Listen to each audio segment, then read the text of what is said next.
Hello, good afternoon, everyone. This is your host, Derek Lane, for another edition of the Fast Lane Podcast for Success. Thank you once again for joining me. Hope to have a really good episode, and I think you're going to enjoy this. So let's go ahead and jump into it and see if we can get started on it.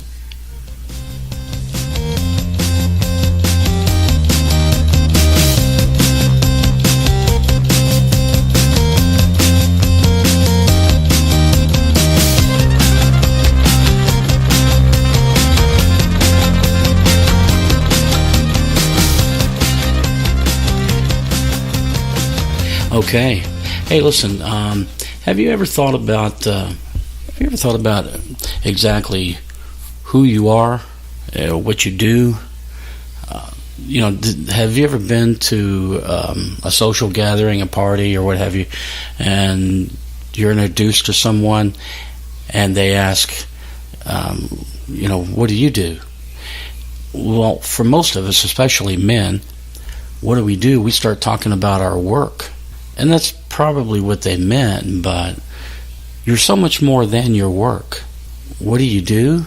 Well, I go fishing, I go golfing, I love to tinker on cars, I have hobbies, I play in a band. Oh, and I also have a job. So, what do you do?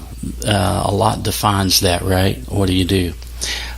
But in today's age, if we have a job and we're destined for success, one thing that you'll want to define in your life is exactly who you are and what you're good at, what your strengths are.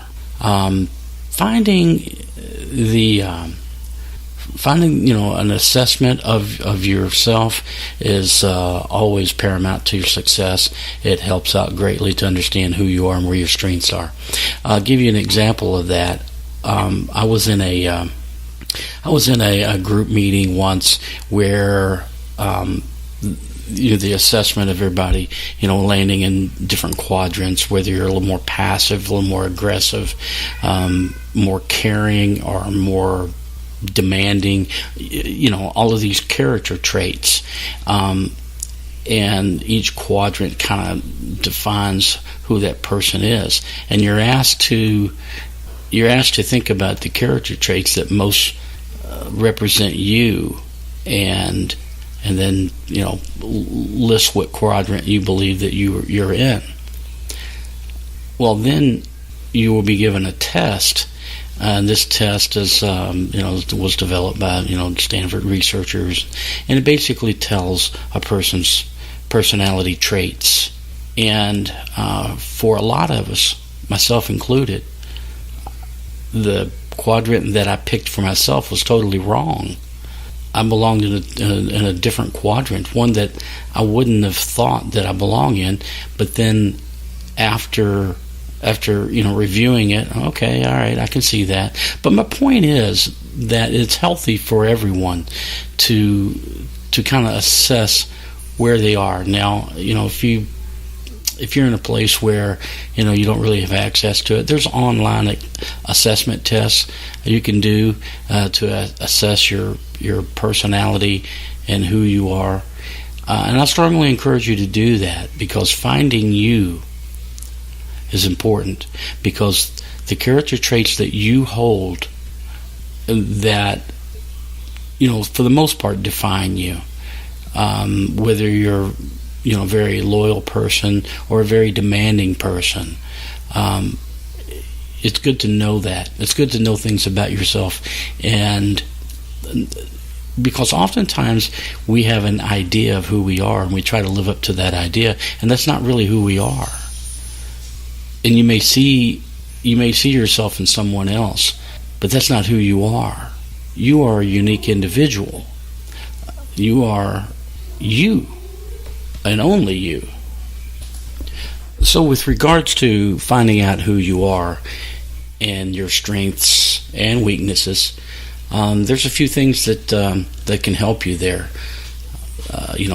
As I just said, if you can take an online assessment test, that will help you understand more of who you are. Number two, sometimes we look within ourselves for strength, which is great, and we should do that.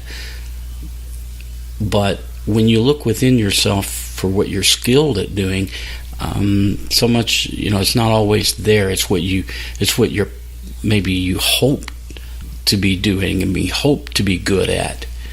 Sometimes taking an outside look in is a better method. Okay, I guess it's kind of like a writer that needs an editor. Sometimes we write things and we feel good about it, and this is great, and you have someone else take a look at it, and you go, this needs to be moved here, there. Okay, you tweak things. Okay, so outside assessment is good. Number three, if you look back in time, look back at who you were growing up, take note of who influenced you, who persuaded you. Those things tend to stay with us the rest of our life. And think about how, one things that we were good at when we were young. Okay. 4. Okay. Sometimes it's good to imagine that you are given a project, that you're working with something in your personal life, and think about the skills you would need to accomplish it, and what skills work for you, what skills don't work for you. Analytical skills, organizational skills, problem-solving skills. Those things will help you define who you are as well. Again, this message is to define who we are, being you, being the best you possible. Okay? And it's more of an outside role. Knowing what comes naturally to you. When you have a skill set that you can do something and people around you go, wow, man, you're pretty good at that. Oh, yeah, it comes, it's pretty easy. Well, duh, right there. There's a skill set. All right? So the more skill sets you can take stock of and understand, obviously the better you are. Even your hard skills, things, like public speaking, or creating a craft, carpentry. Maybe you're a good actor. You're good at music. You play the piano, or those are hard skills. Discovering the things that you didn't know. So you have to step outside of who you think you are sometimes to discover some skills that you didn't even know you had. Now, oftentimes, great musicians, they kind of feel it, They just feel it, and it just drives them because that's, they've got it in them. But, carpentry, there's a skill that you may be good at, intricate work. So there's a whole entire world that lies beneath your conscious that you can tap into to get to know yourself. And I would encourage you to start working on these things. Work on them, something that you just want to try. You may be good at. Think about the things that you want to try, that you normally wouldn't have the time for, nor the tolerance, but you really wanted to try them. Well, maybe it's time to do that. Find out more of who you are. Maybe it's a hobby. Maybe you get involved into a hobby. There is countless stories of people that started out as a hobby and found that they were really, really good at it, and it became their primary business. And, so, it kind of goes back to the thing, do what you love, the money will follow. Well, that is an example of that. There's power in knowing your skills, because it helps you build your career.